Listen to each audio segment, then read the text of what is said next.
भैया तीसरे ही दिन अपने हॉस्टल से लौट आया था। माँ हैरान तो हुई लेकिन खुश भी थी कि बेटा घर आया है। पापा ने तिरछी नज़रों से भाई के घर आने की वजह जाननी चाहिए, लेकिन भाई चुप रहा। लेकिन उसे पता था पापा ज़रूर पूछेंगे। लेकिन उससे पहले मैंने ही भैया से पूछ लिया, आपकी छुट्टी है आज? भैया ने नहीं कहा और अपने कमरे में चले गए, जो अब मेरा कमरा बन चुका था।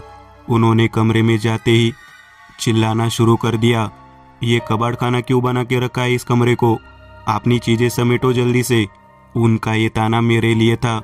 मैंने भी टीवी के सामने बैठे बैठे ही कह दिया, आप तो कल फिर चले जाओगे, मेरी चीज़ें वही रहने दो, मैं अब दोबारा उस हॉस्टल में नहीं जाऊंगा। भैया कमरे से ही जोर से बोले। अब पापा ने पूछा, क्यों, क्या हुआ? कल तक तो बड़े खुश थे कि मैं हॉस्टल में रहूंगा, डिसिप्लिन सीख जाऊंगा, अब क्या हुआ? भैया ने धीरे से कहा, बस अब नहीं जाऊंगा। पापा उस वक्त शांत हो गए, लेकिन भैया को भी पता था यह बात दोबारा उठेगी। रात को जब खाना बन रहा था, भैया कमरे में चुपचाप बैठा हुआ था। मौका देखकर मैं उसके पास गया और पूछा, क्या हुआ, आपको क्यों नहीं जाना हॉस्टल? भैया ने कहा, तू पापा से कहेगा तो नहीं? मैं बोला, लड़की का चक्कर है। भैया बोला, पागल है क्या, तुझे भूतों में विश्वास है? मैंने कहा, क्यों डरा रहे हो? अच्छा जा सुभाष को बुला ला। सुभाष मेरा चचेरा भाई है, हमारे घर के साथ ही उनका घर है। मैं भागकर सुभाष को बुला लाया। भैया ने बोलना शुरू किया, मैं सिर्फ तुम दोनों को ही बता रहा हूँ, माँ और पापा से कहना मत। सुभाष बोला, नहीं बताएंगे, पर बात क्या है? भैया ने बताया, जिस दिन मैं हॉस्टल में शिफ्ट होने गया तो अपने साथ मैं 2 बैग और एक छोटी सी अटैची लेकर गया था। मेरा कमरा दूसरे मंजिल पर है, नीचे सिर्फ 4 रूम है। वही पास में एक पानी पीने का नल लगा हुआ है और एक कमरा स्टोर रूम की तरह है। मैंने अपने कमरे में सामान रखा और पूरा हॉस्टल चेक करने लगा। कमरे ज़्यादातर खाली थे, लड़के अभी और आने के बाकी है। नीचे तो पूरा कमरा खाली पड़ा था। मैंने प्यून से पूछा, नीचे भी तो रूम खाली है, उनमें से एक कमरा मुझे मिल जाता तो अच्छा होता। प्यून बोला, बेटा बात यह है कि ये नीचे वाले कमरे बहुत गंदे होते हैं, फर्श पर धूल और दीवारों पे जाले। अब मेरी उम्र उतनी है नहीं कि सब साफ करता फिरूं, तुम्हें साफ करके रहना है तो बेशक रह लो। मैंने मन में ही कहा, रहने दो चाचा। फिर मैं नीचे ही घूमता रहा। खुली खिड़कियों से नीचे के कमरे दिख रहे थे, जो वाकई में गंदे थे। 4 कमरों के बाद एक स्टोर रूम दिखा, जिसमें पुरानी फाइल और मेज पड़े हुए थे। दरवाज़ा भी आधा खुला था। दरवाजे को हाथ लगाओ तो हाथ धूल से सन जाए। मैं तुरंत नल की ओर गया, पानी चालू कर हाथ धोए। शर्ट से हाथ पोंछते हुए मैं वापस सीढ़ियाँ चढ़कर अपने कमरे की ओर आया। दूसरी मंजिल साफ सुथरी थी। वही दूसरे नंबर का कमरा मेरा है।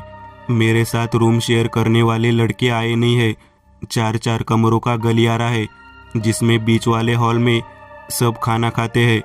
मैं बाकी के कमरों में रहने वाले लड़कों से मिला, बातचीत की। मैंने जानबूझकर अपना सामान नहीं खोला है, पहले अपने रूम पार्टनर्स को देख लूँ कैसे है, क्या पता रूम बदलना चाहूँ। रात को 8 बजे फिक्स खाने पर बुलाया गया। जितने भी लड़के थे सब हॉल में जमा हुए। गिनती के ही लोग थे तो सबने खाना जल्दी खा लिया। इतने में वार्डन सर आए और सबको नमस्ते कहकर बोले, देखो अभी और लोग आने बाकी है, और वो आ जाए तो उन्हें भी बता दूंगा कि रात में खाना खाने के बाद यहाँ वहाँ कोई भी छात्र घूमता हुआ न दिखे, और ये बात मुझे दोहरानी न पड़े। इतना कहकर वार्डन सर चले गए। कुछ लड़के हंसते हुए बोले, ये तो हर वार्डन कहता है, अब हम हॉस्टल के अंदर भी घूम नहीं सकते क्या? तभी प्यून चाचा आए और बोले, लेकिन इस हॉस्टल में रात को घूमना सच में बेवकूफ़ी है, यहाँ वो है। मेरी आंखें बड़ी हो गई। मैंने पूछा, वो कौन? चाचा बोले, कुछ नहीं, आपने अपने कमरों में जाओ और चुपचाप पढ़ाई करो। सबकी तरह मैंने भी बात को नज़रअंदाज कर दिया और अपने कमरे में लौट आया।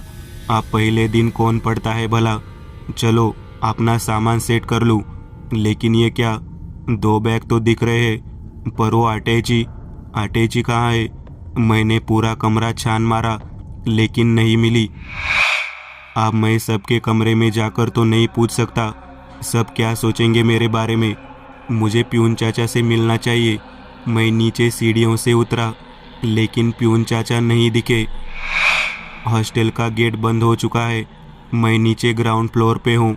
नल से पानी की टप टप गिरती बूंदों की आवाज़ आ रही है। नीचे बस एक ही लाइट जल रही है, वो भी धीमी। अंधेरा गहरा चुका है। मेरी नज़रें चाचा को ढूंढ रही है। मैं कुछ समझता उससे पहले मेरी नज़र स्टोर रूम की ओर गई, जहाँ आधे खुले दरवाजे से मैंने मेज पर रखी अपनी अटैची देखी। मैं चौंक गया। तभी स्टोर रूम से लगकर वो कमरे जिनके बारे में प्यून चाचा ने बताया था कि यहाँ कोई रहता नहीं, उन कमरों में से एक कमरे में रोशनी है, और वो भी किसी लालटेन या मोमबत्ती की रोशनी जो हलचल कर रही है। उस धूल लगी कांच की खिड़की से मैंने किसी का साया देखा। मेरी धड़कन तेज होने लगी। अब मेरे सामने 2 चीजें हो चुकी थी। उस बंद कमरे में कोई रोशनी के पीछे है और स्टोर रूम में मेरी अटैची है। जबकि चाचा ने कहा था यहाँ कोई आता जाता नहीं। अचानक लगने लगा कि कमरे से वो साया बाहर की ओर आ रहा है, जैसे वो अंदर से दरवाज़ा खोलने वाला है। मुझे पसीने आने लगे। मैं पीछे हटने लगा। अचानक मेरी पीठ पर एक हाथ आया। मैं चीखा। प्यून चाचा भी डर गए। उन्होंने पूछा, क्या हुआ। मैंने उन कमरों की ओर इशारा किया और कहा, वहाँ कोई है। कहाँ। वहाँ, कहकर मैंने उस कमरे की ओर देखा और मैंने भाई की बात काटते हुए पूछा, क्या देखा आप दोनों ने वहाँ। भैया ने कहा, मैंने जैसे ही प्यून चाचा को कमरे की ओर इशारा किया, मैंने देखा कि आप कमरे में कोई नहीं है। चाचा बोले, क्या है वहाँ। कुछ भी तो नहीं है। और तुम अपने कमरे से बाहर क्या कर रहे हो। मैंने कहा, वो देखिए स्टोर रूम में मेरी अटैची है। चाचा बोले, हो सकता है किसी लड़के ने मजाक किया हो। जाओ वो अटैची ले लो और अपने कमरे में जाओ। मैं अटैची लेने स्टोर रूम की ओर बढ़ा। तब एक बात मेरे मन में उठी, गेट बाहर से बंद था। प्यून चाचा आए कहाँ से। मैं ये पूछने के लिए पीछे मुड़ा तो सुभाष बोल पड़ा, तो भैया ने कहा, चाचा गायब। मेरी समझ में कुछ भी नहीं आ रहा था। ये हो क्या रहा है। मैंने वहाँ रुकना ठीक नहीं समझा। मैं भागकर अपने रूम में आया। मैंने अपने बैग से शिवजी की एक तस्वीर निकाली, उसे तकिए पर रखकर लेट गया। यूँ तो मैं कभी इतना नहीं डरा, पर उस वक्त मेरे हाथ पांव सुन्न हो चुके थे। मैं यूं ही लेटा रहा, ख्यालों में डूबे। मुझे कब नींद आई खबर नहीं। सुबह होते ही मैंने बिना किसी को बताए यहाँ आ गया। सुभाष ने मेरी ओर देखा। वह समझ गया कि मेरे मन में भी कई सवाल उठ खड़े हुए हैं। हम दोनों को विस्मय में देख भैया बोले, कहीं तुम दोनों वहाँ जाने की तो नहीं सोच रहे। सुभाष ने कहा, भाई एक बार देख ले आपका हॉस्टल, फिर चाहे आप दोबारा वहाँ ना जाना। भाई बोला, तुम लोगों को मुझ पर शक है कि हॉस्टल न जाना पड़े, इसलिए मैं बहाना कर रहा हूँ। ऐसा बोलकर वो मेरी तरफ देखने लगे। मैंने कहा, नहीं नहीं, मुझे पूरा भरोसा है आप पर, लेकिन अब इतने सवाल घूम रहे दिमाग में कि पूछिए मत। भैया ने आगे कहा, लेकिन वादा करो कि इस बारे में मत बताना। हमने ठीक है कहा और सुबह हॉस्टल जाने की तैयारी करके सो गए। सुबह सुबह मैंने अपने चेहरे के सामने एक परछाई देखी। मैं डर के उठ बैठा। वो भैया थे। मुझे डरा हुआ देखकर भाई ने कहा, मुझे देखकर डर गया तू, वहाँ क्या हाल होगा तेरा। मैंने कहा, वो आप अचानक दिखे, बस इसलिए। इतनी सुबह क्यों उठा रहे हो ऐसे। भैया बोले, तो क्या तुम लोग मेरे साथ निकलोगे हॉस्टल के लिए। सुभाष और तू कुछ काम है बोलकर निकलो, मैं बाद में आऊँगा। चौराहे पर मिलना मुझे, वहाँ से साथ में जाएंगे। इतने में सुभाष आ पहुँचा और मुझसे बोला, अरे तू तैयार भी हुआ? और भैया क्या हमें एंट्री मिल जाएगी वहाँ? भैया ने कहा, देख अभी वहाँ नए एडमिशन वाले आ रहे हैं, ज़्यादा पूछताछ नहीं होगी। अभी वार्डन सर ज़्यादातर आते नहीं, बस प्यून चाचा होते हैं। और फिर भी किसी ने पूछ लिया तो कह दूंगा कि तुम लोग मेरा सामान लेके आए हो। ठीक है, कहता हुआ मैं तैयार होने चला गया। जैसे तैसे बहाना करके हम घर से निकले और चौराहे पे भैया से मिले। हम वहाँ से सीधे हॉस्टल पहुँचे। जैसा भैया ने कहा था वहाँ किसी ने ज़्यादा पूछताछ नहीं की। हम आराम से भैया के रूम में पहुँचे।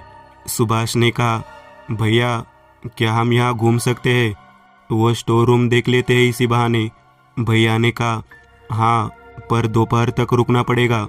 बाकी लड़के खाना खाकर रेस्ट करेंगे, तब यहाँ बिना किसी को डिस्टर्ब करे घूम लेंगे। हम वही सोए रहे। अचानक मेरे पैर पलंग के नीचे किसी चीज़ से टकराए। मैंने नीचे झुककर उसे खींचा। वो भैया की अटैची थी। भैया चौंकते हुए बोल पड़े, ये तो मेरी है, ये कहाँ से आ गई? मैंने कहा, नीचे ही पड़ी थी, बस आपने देखा नहीं होगा। दोपहर को जब हॉस्टल में थोड़ा सा सन्नाटा पसरा, हम तीनों चुपके से रूम से बाहर निकले। भैया ने कहा, बस एक बार प्यून चाचा मिल जाए, काफ़ी बातें सामने आ जाएंगी। इतने में एक दूसरे रूम के लड़के ने हमें देख लिया। उसने भैया को देखते ही कहा, अरे तुम 204 रूम में रहने आए हो ना, बिना बताए कहाँ चले गए थे? अच्छा हुआ वार्डन सर को पता नहीं चला। भैया ने कहा, अरे मेरा कुछ सामान घर पे रह गया था, वही लेने चला गया था। वैसे प्यून चाचा को देखा तुमने? कौन प्यून चाचा? लड़के ने सवाल कर दिया। भैया ने कहा, अरे अपने हॉस्टल के प्यून जो नीचे कुर्सी डालकर बैठा करते हैं। उस दिन खाने के हॉल में भी तो आए थे और कहा था कि रात को कोई बाहर मत घूमना। नहीं, जब से मैं आया हूँ उस दिन से किसी भी प्यून को नहीं देखा मैंने। और उस दिन खाने के हॉल में तुम किसी से हवा में बात कर रहे थे। सारे लड़के तुम्हें पागल समझ रहे हैं। लड़के ने कहा और धीरे से हंसा। सुभाष भड़क गया, हाँ चल जा अपना काम कर अब। मैंने कहा, भाई लोग मामला उलझता जा रहा है, भैया को दिखता है जो किसी और को नहीं दिखता। सुभाष ने कहा, यानी कोई प्यून है ही नहीं? तो वो बुढ़ा है कौन? भैया ने हम दोनों को देखते हुए कहा, अरे मैंने सच में देखा था उसे। चलो नीचे चलते हैं, स्टोर रूम की तरफ। हम सीढ़ियों से नीचे उतरे और नीचे स्टोर रूम वाले मंजिल पर आए। जैसे भैया ने बताया था ये पूरा ग्राउंड फ्लोर ही धूल से भरा पड़ा है। भैया ने इशारा किया। वो उस कमरे से रोशनी में एक साया दिखा और उसके बगल वाला कमरा स्टोर रूम है। और अब पता नहीं कैसे इसके खिड़की दरवाजे बंद है। तब तो बंद नहीं थे। सुभाष बोला, किसी ने बंद कर दिए होंगे, चलो स्टोर रूम खोल कर देखते हैं। हमने स्टोर रूम का दरवाज़ा खोला। हम जैसे ही उस कमरे में आगे बढ़े, दरवाज़ा अपने आप बंद हो गया। हम तीनों ही एक पल को डर गए। कमरे में धूल थी, लेकिन दोपहर को खिड़की से आती हल्की फुल्की रोशनी में एक टेबल पर हमें कुछ दिखा। वो अटैची, बिल्कुल भैया की अटैची सी। हमारा चौंक पड़ना स्वाभाविक था, लेकिन ध्यान से देखने पर पता चला वह भाई की अटैची नहीं थी। तो इस रात भाई ने इसे ही अपनी अटैची समझ ली होगी। अचानक हमें बगल वाले कमरे में चहलकदमी की आवाज़ सुनाई दी। हमने सांस रोककर आवाज़ सुनने की कोशिश की और सच में बगल वाले कमरे में कोई था। हमने जल्दी से स्टोर रूम का दरवाज़ा खोला और बाहर निकले। फिर बगल के कमरे का दरवाज़ा खोला। कमरे में रोशनी का कोई जरिया नहीं था। फिर हमने देखा कोई हाथ में मोमबत्ती लिए कोने में खड़ा है। हम सब स्तब्ध खड़े रहे। वह साया पास आने लगा। वह साया जैसे ही पास आया, मोमबत्ती की रोशनी से हमने उसका चेहरा देखा। वो हॉस्टल का ही एक चश्मिश लड़का था। भैया ने पहचान लिया। भैया बोले, तू यहाँ क्या ढूंढ रहा है बे? लड़का बोला, मेरा बैग नहीं मिल रहा, उसे ही ढूंढ रहा हूँ। टॉर्च खराब हो गया तो मोमबत्ती लेके निकला। सुभाष जो अब तक सांस रोके खड़ा था, वो चीखा, चल भाग इधर से। लड़का सच में भाग गया। इतने में सुभाष ने फिर कहा, इसके चक्कर में वो अटैची को भूल गए हम। चलो उसको खोल कर देखते हैं। हम दोबारा उस स्टोर रूम में गए। हमने अटैची खोली। उसमें कुछ कपड़े थे किसी लड़के के और कुछ फ़ोटो रखे हुए थे। एक फ़ोटो में एक लड़का शायद अपने पिता के साथ खड़ा था। भैया ने उस फोटो में लड़के के साथ खड़े आदमी को पहचान लिया। वह सक पका कर बोले, यही तो है वो प्यून चाचा। मैं और सुभाष भैया को देखते रहे। उनके चेहरे के हाव भाव झूठे नहीं हो सकते। सुभाष ने अटैची उठाते हुए कहा, चलो वार्डन से मिलते हैं। मैंने पूछा, क्यों? चलो तो, सुभाष बोला। हम सब वार्डन के रूम में पहुंचे। शाम होते होते वार्डन शराब की महफिल जमा कर बैठे थे। हम पहुंचे तो उन्होंने सारा सामान टेबल के नीचे रख दिया। फिर बोले, हाँ क्या काम है? कौन हो तुम लोग? अंदर कैसे आए बे? सुभाष ने बाप बेटी वाले फोटो उनके टेबल में रख दी और पूछा, इन्हें जानते हैं आप? पहले तो वार्डन ने मना किया, फिर ध्यान से देखने लगे फोटो को और बोले, हाँ अपना पुराना चपरासी और उसका बेटा है। लड़का तो इसे हॉस्टल में था, मर गए दोनों कमीने। कैसे? भैया ने पूछा। वार्डन बोले, लड़का छत से गिर गया था। कुछ दिन बाद बाप भी चल बसा। आप भागो यहाँ से। हमने और ज़्यादा कुछ नहीं पूछा, बस प्यून चाचा के घर का पता लिया और वहाँ से चले गए। जाने से पहले सुभाष चाचा के लड़के के दोस्तों से मिलना चाहता था। भैया ने उसे पुराने स्टूडेंट से मिलाया। फिर हम प्यून चाचा के घर गए। पड़ोसियों से जितना कुछ पूछ सकते थे पूछा और लौट आए। आते हुए पूजा का कुछ सामान लिया। फिर दूसरी सुबह एक पंडित को लेकर विधिवत तरीके से अटैची को आग लगा दी। तब तक हमने एक दूसरे से न कुछ पूछा न बात की। सुबह सुभाष अखबार लेकर आया। हम दोनों भाइयों को उठाया और अखबार दिखाया, जिसमें हेडिंग थी, हॉस्टल के वार्डन की खुदकुशी। खबर भैया के हॉस्टल की ही थी। भैया हैरान थे, ये कैसे हुआ? कल ही तो हम उनसे मिलकर आए। मुझे थोड़ा बहुत शक तो हुआ था, लेकिन सुभाष को शायद बताने की जल्दी थी। उसने कहना शुरू किया, थोड़े दिन पहले की ही बात है। मैंने अखबार में खबर पढ़ी थी कि हॉस्टल की छत से एक लड़का गिर के मर गया है। सब खुदकुशी के बारे में कह रहे हैं। मैंने ज़्यादा ध्यान नहीं दिया, बात आई गई हो गई। लेकिन भैया, आपका उसी हॉस्टल में जाना होगा ये नहीं पता था, और आपको संयोग से वही रूम मिला जिसमें वो लड़का रहता था। मैंने सुभाष को रोकर पूछा, तुझे कैसे पता? सुभाष बोला, तुम लोगों ने अटैची से मिली वो फोटोज नहीं देखी, जिसमें एक फ़ोटो में वो लड़का अपने कमरे के बाहर खड़ा था? अच्छा, भैया बोल पड़े। मैंने पूछा, तो वो प्यून की आत्मा वहाँ भाई को क्यों दिखी? सुभाष बोला, क्योंकि उनका लड़का गिरकर नहीं मरा, हो सकता है उसे किसी ने मार डाला हो। मैंने कहा, क्या बात कर रहा है?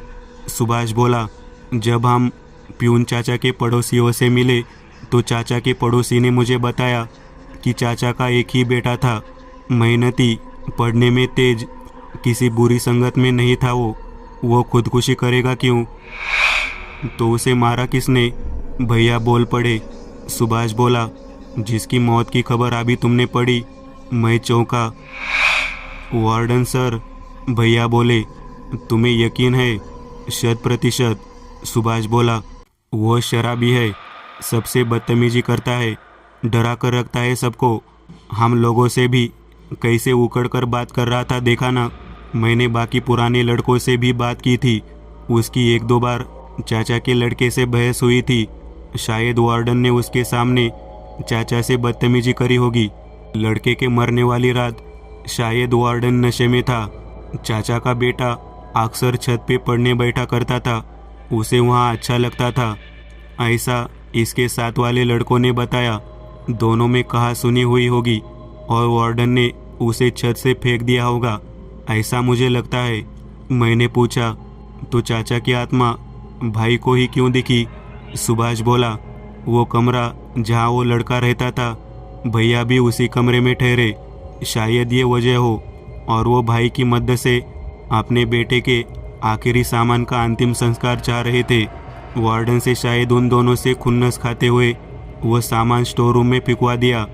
तो वार्डन ने आत्महत्या क्यों की? भैया ने पूछा। सुभाष बोला, किसे पता, उसने खुदकुशी की हो सकता है। उसे कुछ दिख गया हो उस रात। हम सुभाष का इशारा समझ गए। हमने और कुछ नहीं पूछा।